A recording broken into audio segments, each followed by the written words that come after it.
네, 2016년 4월 29일 금요일 시황방송 시작하겠습니다. 자, 오늘로써 이제 4월 한 달의 거래일이 이제 마감이 되는데요.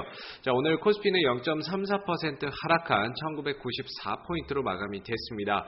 자, 2000포인트를 깨고 결국에는 이제 내려와서 마감이 됐던 모습인데, 장중에 낙폭이 굉장히 좀 컸었던 1983포인트까지 좀 떨어졌었던 거에 비해서는 낙폭을 좀 만회하면서 마감이 됐지만, 어제에 이어서 오늘 이 시장도 전체적으로 좀 약세 흐름들이 진행이 됐었던 하루였습니다. 자, 시총 상위 종목들 대다수가 좀 약세를 보였고요. 그나마 좀 상승 흐름을 보였던 것들이 아무래도 이제 조선업종들, 최근에 유가가 좀 올라오게 되면서 아무래도 현대중공업이라든지 이런 조선주들이 상대적으로 강세 흐름들을 나타냈었던 모습이었고, 오늘은 포스코라든지 그 다음에 현대건설 이런 시총 상위 종목들 가운데서도 전기전자 쪽은 상대적으로 좀 약했고요. 삼성전자라든지 이런 뭐 LG화학이라든지 전기나 화학 쪽은 상대적으로 좀 약했던 반면에, 유가 상승에 따른 기대감으로 조선업종하고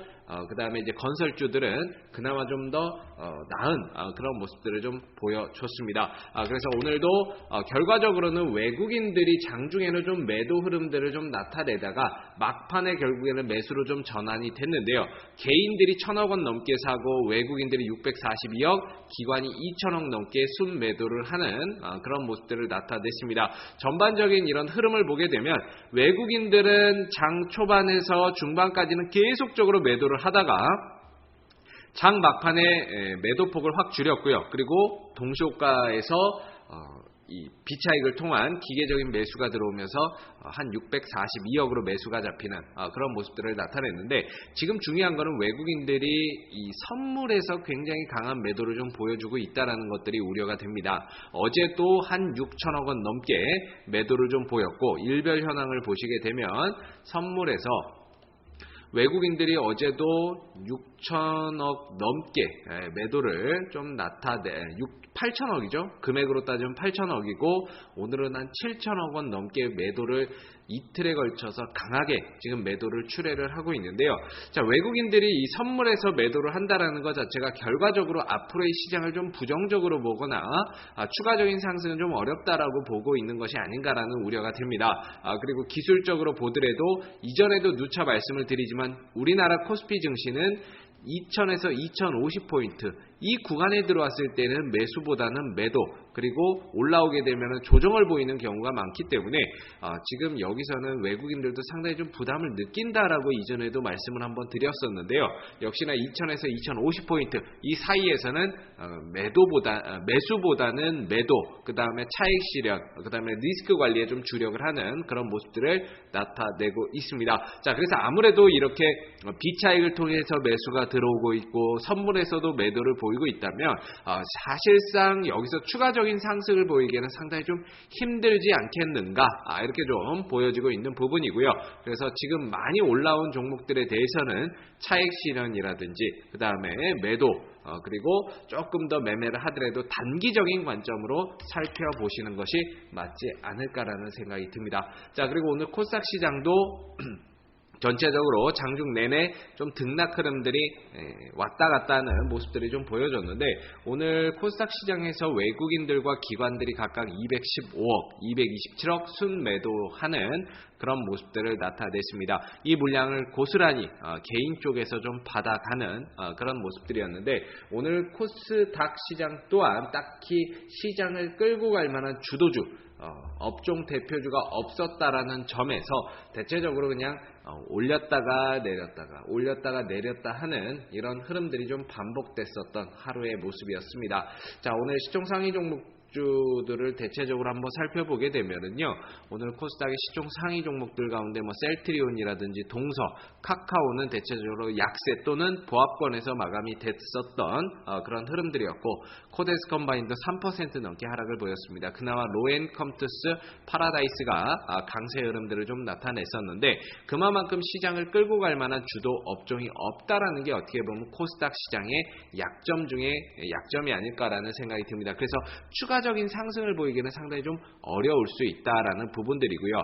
그래서 지금 외국인들도 기관들도 좀 매도에 나서고 있기 때문에 추가 상승보다는 앞으로 이런 위로는 700, 아래로는 650 내에서의 박스권 흐름들이 조금 더 이어지는 가운데 개별 종목 장세가 조금 더 펼쳐질 가능성이 있겠다라고 보여집니다. 자, 오늘도 보시게 되면 지카 바이러스 관련주 움직임이 좀 나왔었는데요. 대표적으로 유니더스죠. 유니더스, 명문제약 이런 종목들이 대체적으로 오늘 순간적인 탄력을 좀 보이면서 세 번째 환자가 또 나오게 되면서 지카 바이러스 관련주들이 좀 강세를 보였고, 그 외에 정치 테마주들이 살짝쿵 움직이는 그런 모습들을 나타냈지만은 제대로 상승 흐름을 유지하지는 못했다. 대신정보통신이라든지 이런 유승민 관련주들도 장중에는 7%, 8% 가까운 상승 흐름을 나타냈지만, 삼일기업공사도 마찬가지고요. 이런 파동을 나타냈지만 결과적으로는 그 상승세를 유지하지 못하고 그냥 좀 빠져버리는, 즉 순간적인 탄력은 나왔지만 다시금 빠져버리는 그런 모습들이기 때문에 이런 개별 종목들, 테마 종목들도 순간적인 탄력이 나오거나 시세가 나올 때는 그걸 이용해서 짧게 먹고 나오는 그런 투자 전략이 필요한 시점이 아닌가라는 생각이 듭니다. 자, 그리고 오늘 다물 멀티미디어라든지 이런 안철수 관련주들, MPK, 안랩 이런 종목들도 마찬가지로 오늘 탄력 있는 모습들을 좀 보여줬는데요. 최근에 주도주가 없다 보니까 개별 종목들, 그 다음에 정치 테마주들, 그 다음에 OLED, 전기차 관련주들이 한 번씩 순환하면서 탄력을 나타내고는 있지만 이게 연속성이 많이 좀 결여되는 모습입니다. 어제 같은 경우에도 이런 OLED 관련주들이 상대적으로 강세를 보였지만, 시장 대비 강세를 보였지만, 오늘은 오히려 좀 더 쉬어가고 조정받고 이렇게 강보합 내지 약보합권에서 마감이 되는 모습들이 많이 나왔기 때문에 지금은 튀었을 때의 수익을 조금 내면서 짧게 봐야 되지 않을까 싶습니다. 방망이를 좀 짧게 잡고, 시장의 흐름들이 상당히 좀 부진하기 때문에 방망이를 좀 짧게 잡고 단기적으로 튀었을 때는 수익을 내면서 가고, 올라가면서 보유선을 대응해서 좀 짧게 끊어가는 그런 매매 전략이 필요한 시점이라고 판단이 됩니다. 그렇기 때문에 지금 무리해서 치고 가는 종목들을 사기보다는 될 수 있으면 낙폭과대 종목들 낙폭과대 종목들 가운데 회사가 좋고 실적이 좋은 종목들 위주로 저점 매수에 공략하고 좀 기다리는 그런 매매 전략이 필요한 시점이 아닌가라는 생각이 듭니다. 자, 오늘 4월 29일 금요일 시황방송은 여기서 마무리하도록 하고요. 다음 시황방송은 5월달에 월요일날 또 뵙도록 하겠습니다. 오늘 매매하시느라 모두들 고생 많으셨습니다.